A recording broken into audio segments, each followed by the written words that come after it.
kelompok 1 dengan saya Intan Nur Fatma dan Saya Fatin Negralia. saya Setia Maisari. Saya Devi Sasindri. Saya Amanandi Pertiwi. Kami akan membawakan kategori lamban belajar atau lowongan dalam pendidikan inklusif di sekolah dasar. Stay tune. Dalam Undang-Undang Dasar tahun 1945, pasal 31 ayat 2 menyebutkan bahwa seluruh warga negara Indonesia wajib untuk mendapatkan pendidikan. Untuk itu hadirlah pendidikan inklusi. Pernah dengar tidak pendidikan inklusi itu apa? Pendidikan inklusi itu merupakan salah satu sistem yang dibuat oleh pemerintah untuk memeratakan pendidikan terhadap siswa atau semua anak yang memiliki kebutuhan khusus untuk bisa belajar di sekolah biasa dan bergabung dengan anak-anak normal lainnya. Hai, kali ini kita akan membahas tentang tujuan dari pendidikan inklusi. Tujuan dari sistem pendidikan inklusi yang dibuat di Indonesia adalah untuk menghargai keberagaman serta tidak adanya diskriminasi dalam dunia pendidikan untuk anak-anak yang khususnya memiliki kebutuhan khusus, di mana mereka diberikan kesempatan selebar-lebarnya untuk terus bisa berjalan ataupun memiliki pendidikan yang sama dengan siswa-siswa normal yang lainnya. Oke. Selanjutnya yaitu tujuan pendidikan inklusi, di mana pendidikan inklusi ini dibuat di Indonesia untuk menghargai keberagaman dan serta tidak adanya diskriminasi terhadap mereka yang berbeda dan dengan yang normal di dalam lingkungan sekolah. Tahu nggak? Apa itu? Nah, ternyata di inklusif memiliki beberapa model. Hah? Model apa aja? Nah, mau tahu nggak? Yang pertama itu ada namanya model regular ataupun full inclusion, yang dimana anak ABK dan anak reguler bergabung dalam satu kelas dan guru ditekankan untuk memahami atau menguasai metode, strategi, dan lain-lainnya agar dapat mengkombinasikan kepada semua siswa. Tujuannya agar siswa dapat memiliki kesetaraan dan tidak ada jenjangan antara sosial satu sama lain, sehingga mereka menjadi akrab dan saling sayang menyayangi. Nah, model yang kedua ada namanya model reguler dengan guru pendamping, yang dimana anak ABK dan anak reguler tetap dalam satu kelas, namun ada penambahan guru pendamping di dalam ruangan. Tujuannya agar anak inklusif dapat memahami materi dikarenakannya ada guru pendamping. Model yang ketiga yaitu kelas khusus di sekolah reguler, yang dimana anak ABK dengan anak reguler dia dalam satu ruangan, namun pada waktu tertentu anak berkebutuhan khusus dimasukkan di dalam kelas khusus tersebut dikarenakan misalnya contohnya dalam ujian, anak yang berkebutuhan khusus atau anak inklusif dia lebih suka dalam face to face, maka ruangan khusus tersebut digunakan agar lebih mudah memahaminya. Yang keempat yaitu model kombinasi, yang dimana anak ABK masuk dalam pembelajaran di kelas khusus dan juga masuk di kelas reguler. Tujuannya untuk agar menjadi pembelajaran fleksibel dan juga sesuai dengan kemampuan siswa, sehingga pembelajaran menjadi adaptasinya menjadi bagus. Kita masuk di mana? Itu model khusus penuh, bisa juga disebut dengan model segregasi. Di sekolah tersebut menyediakan ruangan khusus untuk ABK itu tersendiri, yang dimana bergabung dengan anak ABK lainnya. Di dalam ruangan itu tidak ada campur dengan anak reguler lainnya, jadi mereka ruang itu khusus untuk ABK-nya saja. Faktor-faktor yang sangat mempengaruhi dalam anak ABK atau inklusif yaitu peran orang tua, masyarakat ataupun sosial, lalu budaya, dan juga sarana-prasarana kurikulum yang digunakan, dan juga lingkungan masyarakat ataupun dalam lingkungan sekitar. Sekarang kita masuk ke dalam karakteristik pendidikan inklusif. Menurut Depdiknas atau Departemen Pendidikan Luar Biasa pada tahun 2004, pasal 15 menjelaskan ada 4 karakteristik pendidikan inklusif di Indonesia. Nah, sekarang kita masuk ke dalam definisi ABK. ABK sendiri merupakan singkatan dari anak berkebutuhan khusus, di mana istilah ini digunakan untuk anak-anak yang memiliki keistimewaan atau perbedaan lebih dari manusia normal lainnya. Nah, pada ABK ini tentu saja memiliki perbedaan dengan anak normal lainnya. Perbedaannya itu bisa dari fisik, mental, kognitif, maupun secara emosional dan sosial. Hai, sekarang kita akan masuk ke dalam klasifikasi ABK. Yang pertama itu ada tunarungu, tunagrahita, tunanetra, tunawicara, tunalaras, serta ada anak lamban belajar atau slow learner, dan ada anak autis atau autisme.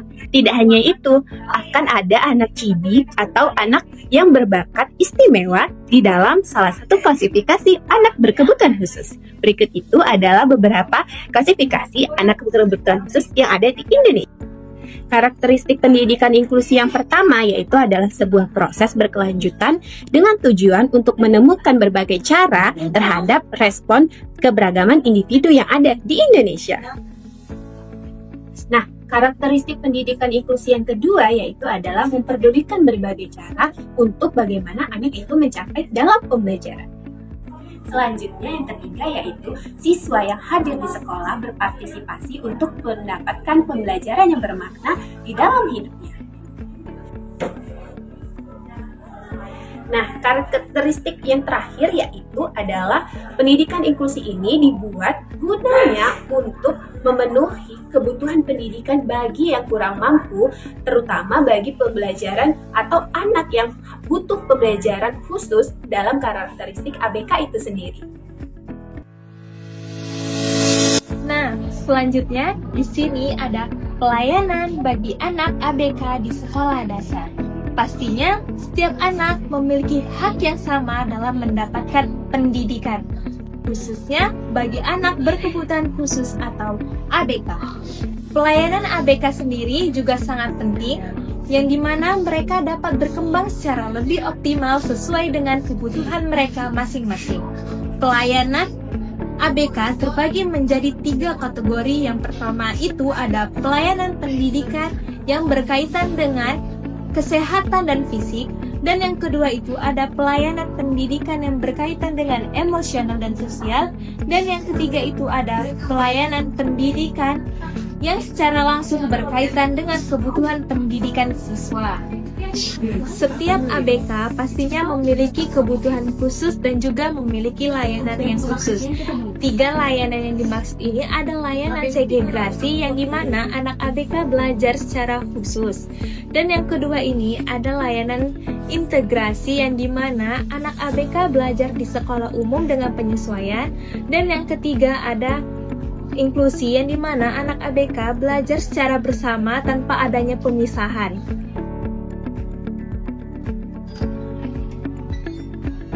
Nah, selanjutnya ada definisi lambat belajar atau slow learner. Slow learner ini adalah anak yang memiliki kemampuan belajar di bawah rata-rata sehingga membutuhkan waktu dan pengulangan lebih banyak untuk memahami materi. Mereka bukan tidak mampu, tetapi perlu dukungan dan latihan lebih agar mencapai hasil yang lebih optimal dengan kisaran IQ sekitar 70 dan 90. Kemudian di sini saya akan membahas penyebab anak lamban belajar. Anak lamban belajar memiliki kemampuan yang sedikit lebih rendah tetapi tetap mampu belajar dengan usaha lebih. Mereka memiliki kesulitan dan aspek bahasa, emosional, dan sosial. Penyebabnya itu dapat berasal dari faktor genetik, sejak lahir maupun faktor setelah lahir seperti kurang gizi, cedera, dan penyakit, sehingga memengaruhi konsentrasi dan kemampuan belajar anak. Adapun faktor anak lamban belajar, yang pertama saat dalam kandungan, seperti gangguan kesehatan ibu hamil, gizi yang kurang, dan mengonsumsi obat-obatan seperti alkohol, narkoba, dan lainnya. Yang kedua, saat proses persalinan, yang dimana bayi kekurangan oksigen karena proses kelahiran yang lama. Yang ketiga, faktor setelah lahir, yang dimana bayi kurang gizi, cedera akibat kecelakaan, atau cedera akibat jatuh, serta penyakit tertentu. Jadi, slow learner bukan hanya disebabkan dalam satu hal saja, tetapi dari faktor kesehatan, lingkungan, dan perkembangan otak. Selanjutnya ada karakteristik anak lamban belajar. Yang pertama dalam bidang kognitif, yang dimana anak membutuhkan waktu lebih lama dalam memahami pelajaran. Yang kedua, pada auditori, anak sulit memahami dan kadang menjawab tidak sesuai. Sedangkan dalam sosial emosional, anak kadang suka menyendiri, sulit bergaul, dan kurang percaya diri. Berdasarkan hasil observasi di SD Negeri 067952 Medan Johor, menunjukkan bahwa sekolah tersebut sudah menerapkan pendidikan inklusif. Di sekolah tersebut, anak berkebutuhan khusus dan siswa reguler belajar bersama dalam satu lingkungan. Sekolah tersebut memberikan kesempatan yang sama kepada peserta didik sesuai dengan kemampuannya masing-masing. Saat observasi berlangsung, pihak sekolah menjelaskan bahwa anak dapat dikategorikan sebagai anak berkebutuhan khusus jika ada keterangan dari orang tua, didukung dengan surat dokter maupun surat dari psikiater. Guru pendamping di sekolah tersebut ditunjuk dan diberikan pelatihan khusus tetapi belum memiliki keahlian khusus. Materi diberikan sama, namun untuk anak berkebutuhan khusus dijelaskan dengan cara lebih sederhana agar lebih mudah dipahami. Sedangkan anak reguler belajar sesuai target perkembangan atau target pembelajaran umum. Adapun solusi anak berkebutuhan khusus kategori lamban belajar atau slow learner. Yang pertama, metode. Metode untuk ABK kategori lamban belajar ada 5. Yang pertama, metode demonstrasi, di mana guru memperagakan yang bertujuan siswa dapat memahami hal abstrak menjadi nyata. Yang kedua, itu ada metode drill atau metode berulang, di mana siswa melakukan latihan terus-menerus. 3. Metode bermain. Metode bermain ini dilakukan di dalam kelas dengan cara belajar sambil bermain. Tujuannya untuk meningkatkan motivasi dan membuat siswa agar tidak bosan. Yang keempat, metode tanya jawab, di mana metode tanya jawab ini dapat melatih pemahaman dan komunikasi siswa secara bertahap. Yang terakhir atau yang kelima itu metode substitusi, yang dimana metode ini dilakukan dengan cara meminimalisir tujuan pembelajaran atau disederhanakan sesuai dengan kemampuan peserta didiknya. Solusi yang kedua yaitu strategi. Strategi dibagi menjadi beberapa. Yang pertama, pembelajaran individual, yang dimana menyesuaikan cara belajar setiap siswa ABK. Yang kedua, strategi pengulangan, dimana ini bertujuan untuk memperkuat daya ingat siswa. Yang ketiga, yaitu pemahaman dari konkret ke abstrak. Bisa dimulai dengan cara mulai dari benda yang nyata, kemudian diabstrakkan. Yang keempat, multisensori. Multisensori ini melibatkan melihat, mendengar, berbicara, penguatan. Penguatan ini guru memberikan pujian atau hadiah untuk meningkatkan motivasi sang siswa.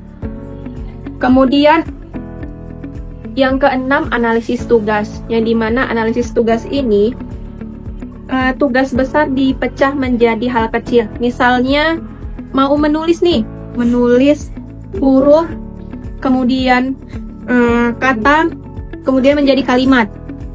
Yang ketujuh, tutor sebaya. Tutor sebaya ini belajar dengan teman sebayanya.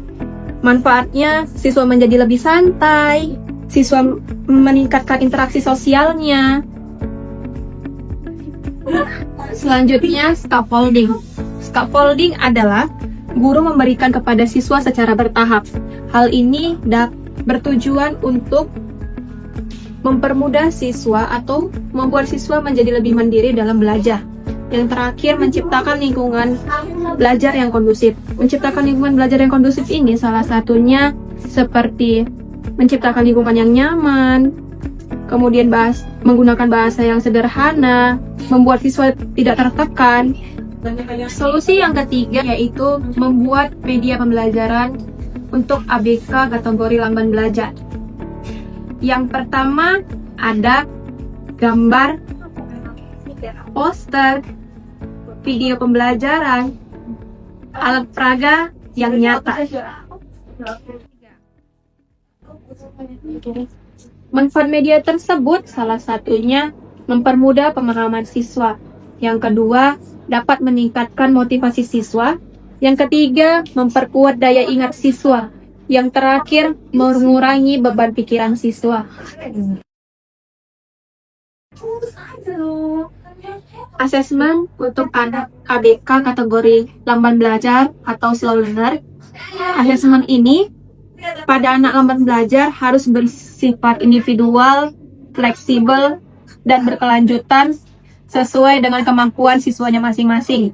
Afektif atau sikap, anak reguler dinilai secara umum seperti sikapnya, minatnya, dan motivasinya. Sedangkan anak slow learner atau lamban belajar berfokus pada perkembangan yang secara bertahap.